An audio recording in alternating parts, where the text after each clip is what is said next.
Jetons maintenant un œil au Padlet pour voir vos travaux et quelques commentaires de vos camarades. Alors, voyons voir.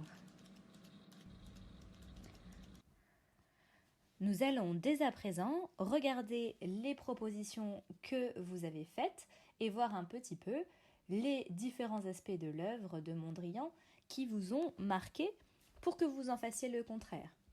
Alors, la première solution que vous avez trouvée, à laquelle vous avez pensé, était de chercher les couleurs opposées.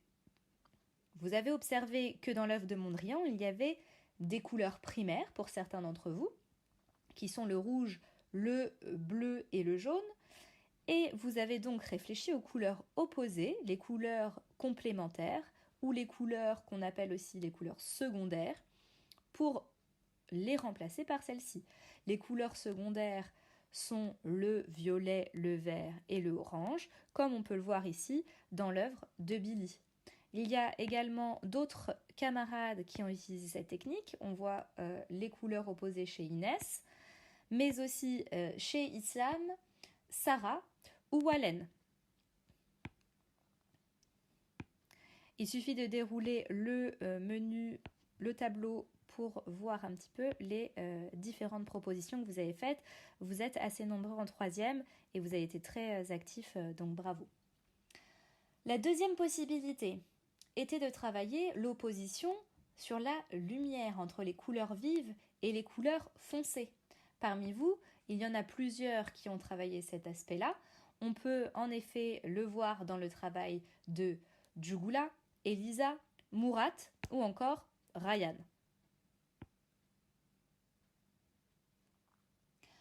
Il y en a certains parmi vous qui ont réfléchi plutôt aux formes opposées. Donc, vous êtes parti des formes visibles dans le tableau de Mondrian. Dans le tableau de Mondrian, nous avions en effet des formes qui étaient plutôt carrées ou rectangulaires. Et parmi vous, certains ont choisi donc de faire le contraire, comme on peut le voir ici dans le travail de Nisrine avec des ronds.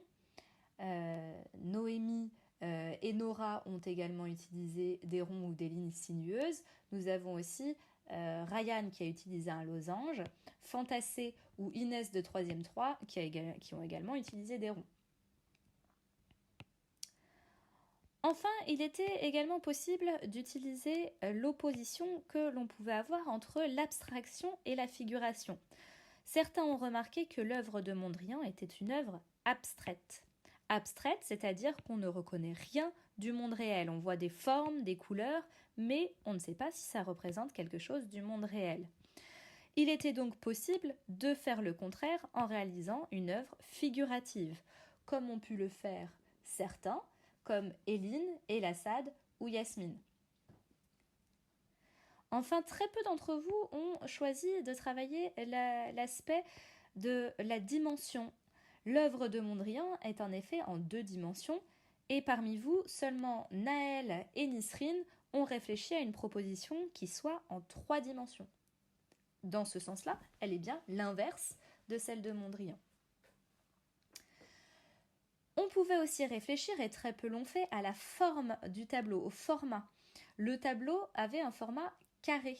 Certains parmi vous ont proposé des œuvres rondes ou triangulaires, ce qui pouvait être intéressant. Ici, on a le travail de Kadidiatou qui est triangulaire, mais il y avait également la proposition de Jean-Paul ici qui a découpé sa feuille de façon circulaire, comme a pu le faire également Nisrine avec son travail en 3 dimensions avec une base circulaire. On pouvait aussi se poser la question des matériaux qu'a utilisé Mondrian.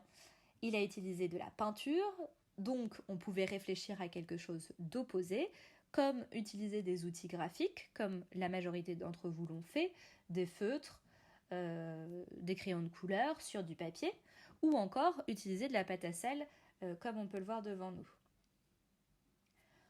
Enfin, on pouvait aussi réfléchir à l'opposition entre une œuvre matérielle et une œuvre qui n'est pas matérielle. L'œuvre de Mondrian, je la vois, je peux la toucher, je peux l'exposer dans un musée.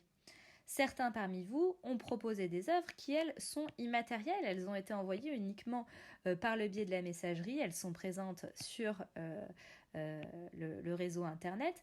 Et pour pouvoir les voir, il faudrait les imprimer.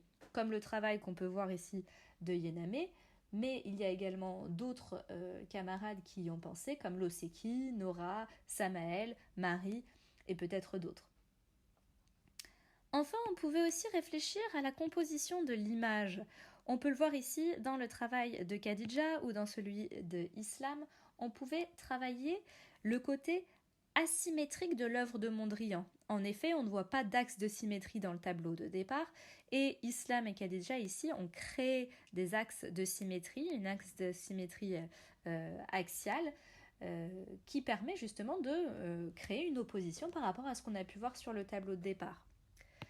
Pour finir, la dernière possibilité que vous avez pu mettre en lumière et qui était très intéressante était aussi celle de Zilan, qui était la seule à avoir cette idée, ce qu'elle a pu expliquer d'ailleurs en commentaire. Elle a bien compris que l'œuvre de Mondrian avait un titre assez particulier qui représentait les grilles des rues de la ville de Manhattan, comme elle l'explique dans son commentaire, et donc elle a souhaité faire le contraire en représentant la campagne.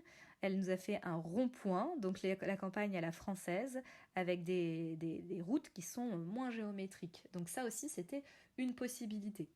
Donc pour récapituler, nous pouvions travailler sur les couleurs, sur les couleurs opposées, la luminosité également, on a vu, la lumière. On pouvait travailler aussi sur les formes présentes dans l'œuvre.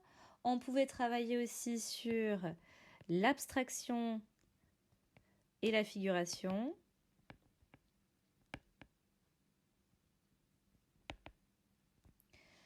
On pouvait réfléchir aussi à la dimension, l'opposition 2D, 3D. On pouvait réfléchir au format du tableau. Donc on avait dit que le tableau était carré. Le format de l'œuvre. On pouvait réfléchir aussi aux matériaux utilisés. On pouvait réfléchir aussi à la matérialité pour ceux qui ont pensé à faire une œuvre sur leur téléphone ou leur tablette. On pouvait penser aussi à la symétrie et la symétrie de l'œuvre, surtout, et aussi l'opposition ville-campagne. Donc comme vous le voyez, il y avait plusieurs choses à observer dans l'œuvre et plusieurs solutions possibles pour faire l'inverse. On pouvait combiner ces différentes idées afin de réaliser une œuvre. Je vous laisse découvrir les autres commentaires de vos camarades sur le tableau, dont certains sont très pertinents et mettent bien en lumière ce que je viens de dire. Les remarques concernant ceux qui ne sont pas suffisamment éloignés de l'œuvre de Mondrian sont aussi pertinentes et peuvent être argumentées.